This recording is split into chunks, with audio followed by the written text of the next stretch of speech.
Haidari Thomas. Hii miradi inayoibuliwa na wananchi haitekelezi kwa wakati wananchi tunachangia nguvu michogo ya maendeleo. Hususani chuo chetu kiko pale, kituo cha polisi kiko pale. Tuna zaidi ya miaka 15 hatuoni mafanikio. Je, katikati kuna nini? Wakati miradi inayosimamiwa na serikali inakamilika kwa wakati. Kwenye kituo cha polisi. Ili swali hili nilikuwa nikija Juruligwa sana na nikikutana na mzee wangu marehemu mzee Rubraende diwani mstaafu, alikuwa ananiuliza sana kuhusu kituo cha polisi, si ndio? Sasa mwaka huu mbunge wetu alipoingia madarakani Doto Bahemu swala la kituo cha polisi, siku moja tukashirikiana, nikampa taarifa za kituo cha polisi cha Juruligwa, na hili swali akaliuliza ndani ya bunge.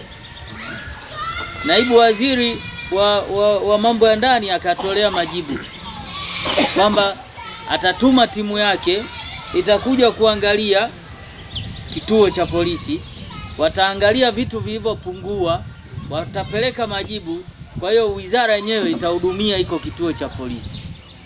Na mimi jana kabla sijaja huku, kuna kijana mmoja alinitafuta wa Juruligwa hapa, ambaye haishi hapa lakini ni jamii ya kina Kagae. Sawa? Yupo huko, akanitafuta akaniambia, mheshimiwa, ukienda pale tunahitaji majibu ya kituo cha polisi.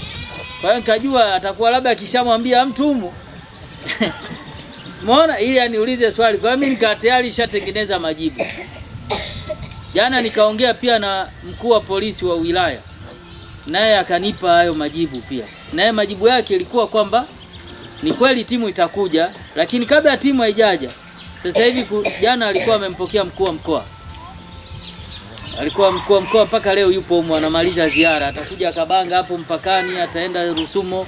Kwa hiyo akaniambia, nikimaliza ziara mheshimiwa, nitakuomba tuje pamoja.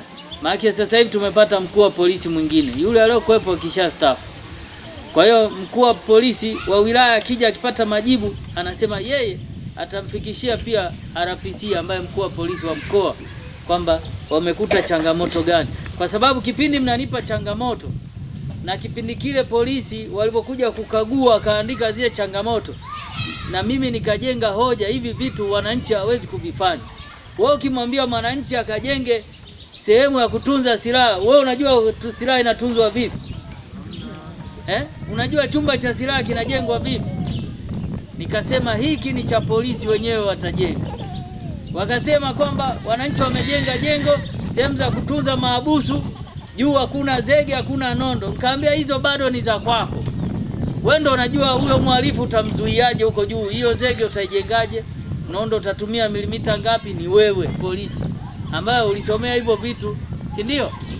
Kwa hiyo kiufupi, kituo cha polisi mbunge analo, mimi ninalo, na tayari wizara wanayo. Kwa hiyo muda wote msishangae viongozi wa kijiji mkasikia wamekuja timu ya kutoka makao makuu wizara ya mambo ya ndani, wanasema twendeni tupeleke kituo cha polisi, ili na wao wakikagua wachukue tathmini ya gharama gani inahitajika. Kwa hiyo wananchi nyewe cool down, tulieni tu, sawa?